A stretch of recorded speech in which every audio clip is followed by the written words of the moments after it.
అప్పగించాడు, తాను మరణించి అప్పగించాడు. ఒక ఆయన వాక్యం చెబుతున్న పాస్టర్ గారు బాగా ఎగిరి చెబుతున్నట్ట, అట్ట ఎట్టెగిరి ఆయన ఎగిరి చెబుతున్నట్ట. ఏమని చెబుతున్నాడంటే, ఈ శరీరము దేవుని యొక్క ఆలయము, ఈ ఆలయంలో దేవుడు నివసించుతున్నాడని చెప్పిందంట. ఇప్పుడు ఇక్కడ ఒక 50 మంది ఉన్నారనుకోండి, 50 మందిలో కూడా దేవుడు నివసిస్తున్నాడా? నివసిస్తున్నాడు. ఎలా నివసిస్తున్నాడు చెప్పండి అని చెప్పి ఒక పిల్లగాడు వచ్చి క్వశ్చన్ వేసింది. సరే, నువ్వంటే దేవుని ఆలయం కాబట్టి నేను నివసిస్తున్నానండి. వీళ్ళలో ఎలా నివసిస్తున్నాడు? దేవుడు ఒక్కడే కదా, ఒక్క దేవుడు ఇంతమందిలో ఎట్లా నివసిస్తుండో అని క్వశ్చన్ వేసిండు. మాకంటే ఎందుకు ధర్మశాస్త్రం ప్రకారం 3 దేవతలు ఉన్నారు కాబట్టి అందరిలోకి వచ్చి దూరి నివసిస్తూ ఉంటారు. కానీ ఇక్కడ ఒక్క వ్యక్తి అందరి శరీరాల్లోకి వచ్చి ఒక దేవుడు ఎట్లా నివసిస్తున్నా అని చెప్పి మాట్లాడి, అయ్యా రేపు చెబుతా, ఈరోజు ప్రార్థన చేస్తాను చెప్పిందంట.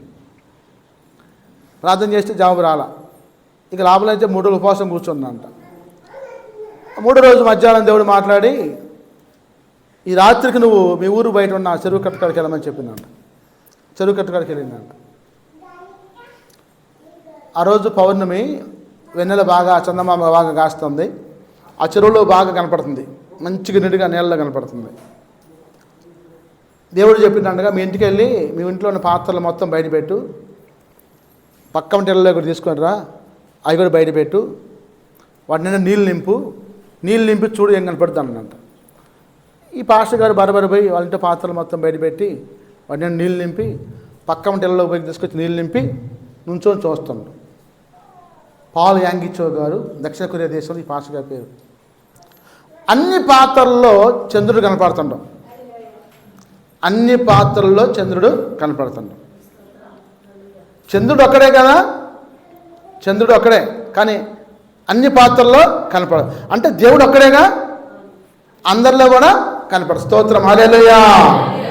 అదండి, జయభారతంలో ఉన్నాడు, చిట్టిలో ఉన్నాడు, పల్లెలో ఉన్నాడు, శాంతిలో ఉన్నాడు, మరియంలో ఉన్నాడు, ఈ మరియంలో ఉన్నాడు, ఆ పెద్దమ్మలో ఉన్నాడు, పెద్దమ్మ రాణిలో ఉన్నాడు, రమాదేవి, అందరిలో ఉన్నాడు దేవుడు.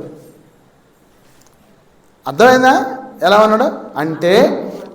ఆయన ఏక శరీరము ఏకాత్మ దేవుడు. స్తోత్రం, హల్లెలూయా.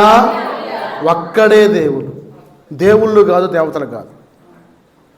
ఆయనే పరిశుద్ధుడు, ఏ పాపం లేనివాడు. ఆయన మనందరి కోసం ప్రాణాన్ని అర్పించిన మహానుభావుడు యేసు ప్రభువు. కాబట్టి గలతీ పత్రికలో క్రీస్తు నాలో జీవిస్తున్నాడు, నేను క్రీస్తు కోసం జీవిస్తున్నా. స్తోత్రం, హల్లెలూయా. అంటే ఇక్కడ ఒక చిన్న మాట చెప్తా మీకు. ఏంటంటే, ఈ బాంబేలో పాస్టర్ రాజశేఖర్ గారు మీటింగ్స్ పెట్టారు. మొన్న మేము బాంబే వెళ్ళొచ్చు, మే నెలలో, అమ్మగారు నేను. చాలా పెద్ద పట్టణం ఉంది. అమ్మో, ఆ అపార్ట్మెంట్లో ఒక్కోటి 100-150 స్టేర్లు. అది పెద్ద పెద్ద తలకాయ కూడా అందట్లా, అంత స్టేర్లు. రోడ్లు కానీ లోకల్ ట్రైన్స్. బాగా డెవలప్ అయిన రాష్ట్రం ఏదంటే భారతదేశంలో బాంబే, ఢిల్లీ, గుజరాత్, ఇప్పుడు హైదరాబాద్ జరిగింది దర్శన, చెన్నై, కలకత్తా. ఈ బాగా అభివృద్ధి చెందిన రాష్ట్రాలు, పట్టణాలు. బాంబేలో మీటింగ్ పెడితే, బాంబేలో తెలుగు చర్చిలు ఉన్నాయి. ఆ తెలుగు చర్చిలో మాకు అతను ఆటో అతను కలుసుకొని మమ్మల్ని అన్ని తిప్పాడు పాపం. వాళ్ళని తీసుకెళ్ళి తెలుగులో మాట్లాడి, అన్న మాది ఇక్కడ హెబ్రోన్ సమాసం అన్న, మాది మరి తెలుగు బాప్టిస్ట్ చర్చ్ అని చెప్తున్నాడు. సరే, మీటింగ్ చెబుతున్నాడు రాజశేఖర్ గారు, మధ్యపల్లి రాజశేఖర్ గారు. కూటమి జరుగుతూ ఉంది. అని ప్రార్థన చేసి, మీ దురాత్మల్ని, అనారోగ్యాల్ని, గడ్డల్ని, కణుతుల్ని యేసు నామములో కరిగిపోనుగాక అని ప్రార్థన చేస్తారు. స్తోత్రం, హల్లెలూయా. ఈ మీటింగ్ అయినాక ఒక ఆమె చేతిలో ఇంతలా గడ్డ పట్టుకొని ఉరుక్కుంటూ వచ్చి ఆయన ముందు పెట్టిందంట. అంటే ఆమె కడుపులో అంత బల్ల ఉంది, అంత గడ్డ ఉంది. ఆ గడ్డ జారి కింద పడదు.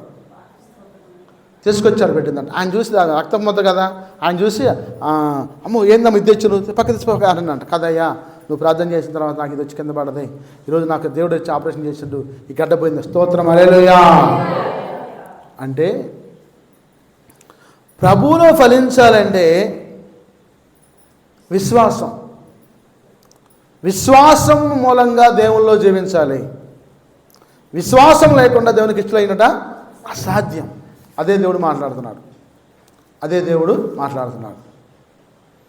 చూడండి, మరి ఒక ఆమె అంట బాగా రోజు చర్చికొచ్చుద్దంట, అసలు క్రమం తప్పదంట. స్తుతించడం కానీ, పాటలు పాడటం కానీ, భాషలతో మాట్లాడటం కానీ, ఎగరటం కానీ అసలు మామూలుగా కాదంటారు. ఆమెను చూస్తే ఎంత భక్తి పర్వాలు, ఏమేరా ఇంక ఈ చర్చిలో ఉంది, ఇంకెవరు లేరనుకుంటారంట. దశంభాగాలు వేయటం కానీ, ప్రార్థన రావడం కానీ, సాక్షి చెప్పడం కానీ, ముందు లేసి అసలు యమ చేసుద్ది అంటాము. ఒకరోజు ఆమె ప్రార్థనకి రాలేదు. భాషలో మాట్లాడుద్ది, రోజు ప్రార్థనకు వచ్చుద్ది. మరి ఆ ఇంటికి పోలీసులు వచ్చి వెళ్తున్నారు. ఈ పాస్టర్ గారు చూస్తూనే ఉండవు, ఏంటి విశ్వార్థం ఇంటికి పోలీసులు వచ్చి వెళ్తున్నారు అని అనుమానం వచ్చి వీళ్ళు అడిగిందంట. పక్క ముంటోళ్ళ ఇంట్లో డబ్బు నగలు పోయినాయి అంట. నా మాట అర్థమైందా? పక్క ముంటోళ్ళ ఇంట్లో డబ్బు నగలు పోయినాయి. ఆ పక్క ముంటోళ్ళు ఈ సువార్థం మీద కేసు పెట్టారు. ఈ సువార్థం తీసుకుపోయి పోలీసు స్టేషన్లో కూర్చోబెట్టారు.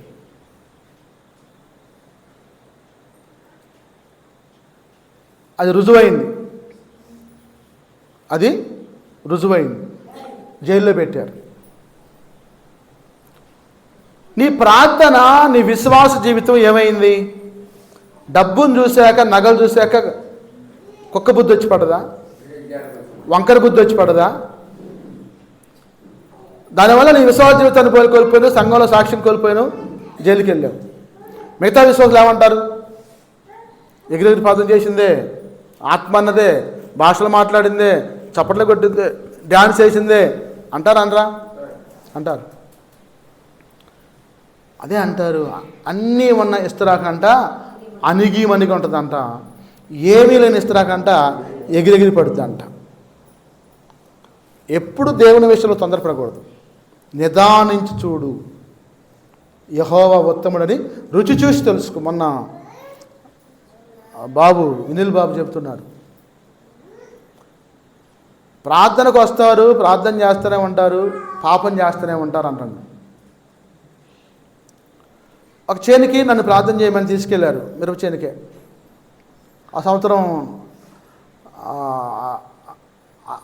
నల్లి తెగలేదు వచ్చింది. కొన్ని చేలకు వెళ్ళి ప్రార్థన చేస్తున్నాం.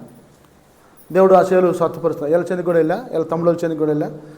ఆ సంవత్సరం వాళ్ళు నష్టపోయిన పంట పండింది. తర్వాత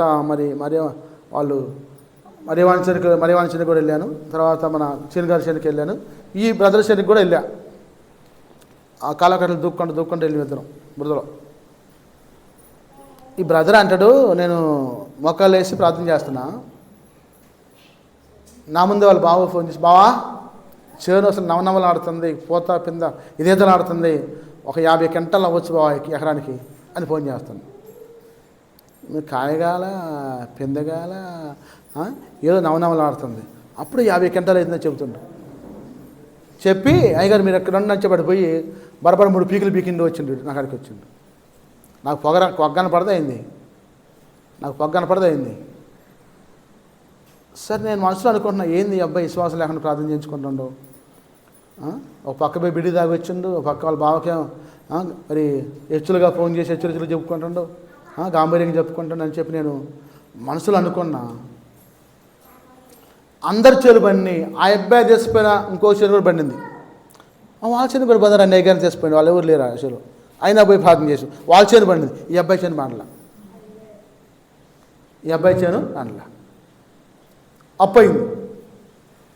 అప్పయింది. ఎందుకంటే ఈ అబ్బాయి బొడ్లో సారా చేశాకాయ, జేబులోనేమో బిడి కట్ట, మనసులోనేమో గర్వం. ఇవన్నీ ఉంటే నీ ప్రార్థన దేవుడు ఆలకిస్తారా? నువ్వు వచ్చి ముందు వచ్చి కూర్చొని రమ్ము పెట్టినా పాటల పైన ప్రార్థన చేసిన ఆలకిస్తారా? నీలో పాపం ఉంచుకున్నావు, పాపాన్ని బొడ్లో ఉంచుకుంటున్నావు, జేబులో ఉంచుకుంటున్నావు, అబద్ధాలు ఉంచుకుంటున్నావు, గర్వం ఉంచుకుంటున్నావు, వేషధారణ ఉంచుకుంటున్నావు. ఇవన్నీ ఉంటే దేవుని ప్రార్థన ఆలకిస్తారా? ఆలకించడు. పైపెచ్చి ఏం ప్రార్థన ఏం పచ్చి కట్టొచ్చి ఇంటికి పోయి తాగి టీవీ బలగొచ్చిండు, ఫ్రిడ్జ్ బలగొచ్చిండు, భార్యను పిచ్చకొట్టు కొట్టి పంపించిండు, పోయింది. వాళ్ళ నాన్న ఫోన్ చేసి అయ్యగారు నువ్వే మాట్లాడుక సరి చేయ్యా అంటాడు. నేను మాట్లాడి సరి చేయడం ఏందయ్యా?